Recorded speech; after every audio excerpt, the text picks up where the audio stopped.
তারা প্রশ্ন করেছিলেন যে সিভিল মিলিটারি কোঅপারেশনটা কিভাবে আরও বৃদ্ধি করা যায়। প্রশাসনের সিভিল প্রশাসনের অফিসাররা যে ওরিয়েন্টেশন করেন সেই ওরিয়েন্টেশনের সংখ্যা এবং এটা ডিভিশন পর্যায়ে এই ওরিয়েন্টেশনগুলো করা সম্ভব কিনা, যাতে সিভিল প্রশাসনের সাথে সামরিক বাহিনী বা সশস্ত্র বাহিনীর বোঝাপড়া আন্ডারস্ট্যান্ডিং আরও বৃদ্ধি কিভাবে করা যায়। আরেকটা প্রশ্ন ছিল যে ইউনিভার্সাল আমাদের যুব সমাজের জন্য একটা ইউনিভার্সাল মিলিটারি ট্রেনিংয়ের ব্যবস্থা করা যায় কিনা, যেখানে আমাদের যুব সমাজের যারা আছেন তারা মিলিটারি ট্রেনিং পেতে পারেন এবং তারা দেশের প্রতিরক্ষায় তারা অংশগ্রহণ করতে পারেন, সেই সম্পর্কিত প্রশ্ন ছিল।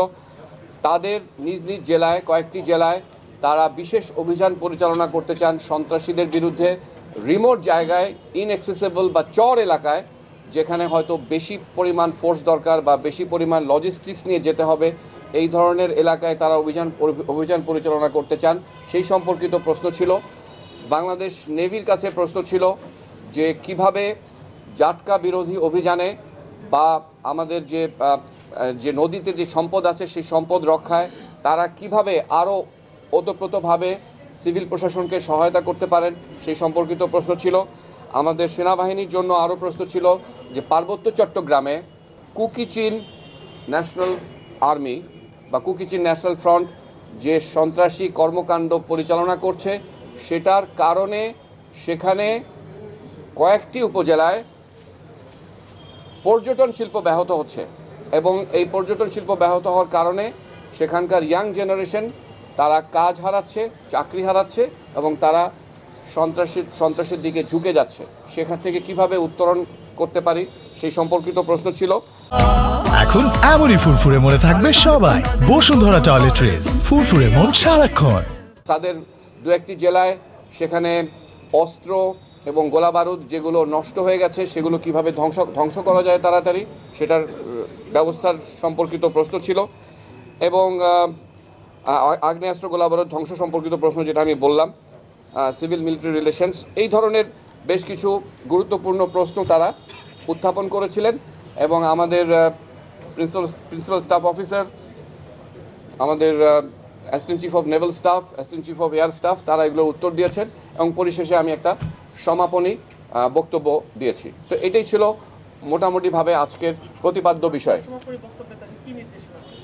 আগামী দিনে তাদের কি কি চ্যালেঞ্জ, জেলা প্রশাসক হিসাবে কি কি চ্যালেঞ্জ তাদেরকে মোকাবেলা করতে হবে, যেমন আমি তাদেরকে উল্লেখ করেছি যে প্রায় 1400 অস্ত্র এখনও উদ্ধার হয়নি, যেগুলো 5 আগস্ট পরবর্তী সময়ে লুট হয়ে গেছিলো, তার মধ্যে 1400 অস্ত্র উদ্ধার হয়নি। 2.5 লক্ষ বিভিন্ন বোরের গুলি এখনও উদ্ধার হয়নি, সেগুলো তাদের জেলাতে কোনো না কোনো জায়গায় আছে, সেগুলো সন্ত্রাসীদের হাতে পড়তে পারে এবং তারা ব্যবহার করতে পারে।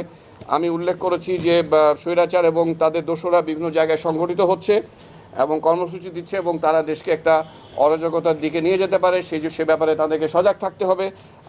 আমি আরও উল্লেখ করেছি যে সামনে রমজান মাস আসছে, সেখানে তাদেরকে একটা ত্রিমুখী চ্যালেঞ্জের মধ্যে পড়তে হবে, যে দ্রব্যমূল্য যাতে তারা তাদের জেলায় কম রাখতে পারেন সেটা চেষ্টা করতে হবে, বিদ্যুতের ঘাটতি দেখা দিতে পারে সেটা যাতে মোকাবেলা করা যায়, কৃষকরা যাতে সেচের উপকরণ এবং কৃষি উপকরণ সময় মতো পান, এগুলোর বিষয়ে বলেছি। এবং আমি তাদেরকে একটা জিনিস বলেছি যে মানুষের 3টা প্রত্যাশা, সাধারণ মানুষের 3টা প্রত্যাশা এবং এই প্রত্যাশাগুলো আকাশচুম্বী নয়। তার মধ্যে প্রথম বলেছি যে তারা জীবন জীবিকার জন্য তারা নিরাপদে চলাফেরা করতে চায় এবং রাতে শান্তিতে ঘুমাতে চায়। দ্বিতীয় বলেছি দ্রব্যমূল্য তাদের ক্রয় ক্ষমতার মধ্যে যেন থাকে, এটা তারা দেখতে চায়। আর 3 নম্বর বলেছি যে সার্ভিস বা যে সেবা সরকারের কাছে তাদের পাওয়ার কথা, সেটা যাতে কোনো হ্যাসেল ছাড়া, কোনো কষ্ট ছাড়া, কোনো ঝামেলা ছাড়া তারা যেন পেতে পারে। এবং আমি উল্লেখ করেছি আমাদের সকলের পক্ষ থেকে যে মাঠ পর্যায়ে জেলা প্রশাসক যারা আছেন তারাই হচ্ছে সরকার, মানুষের জন্য তারাই সরকার। কাজেই যে সুযোগ সুবিধা যেগুলো নিশ্চয়তা বিধান করার কথা, এটা তাদেরকেই করতে হবে।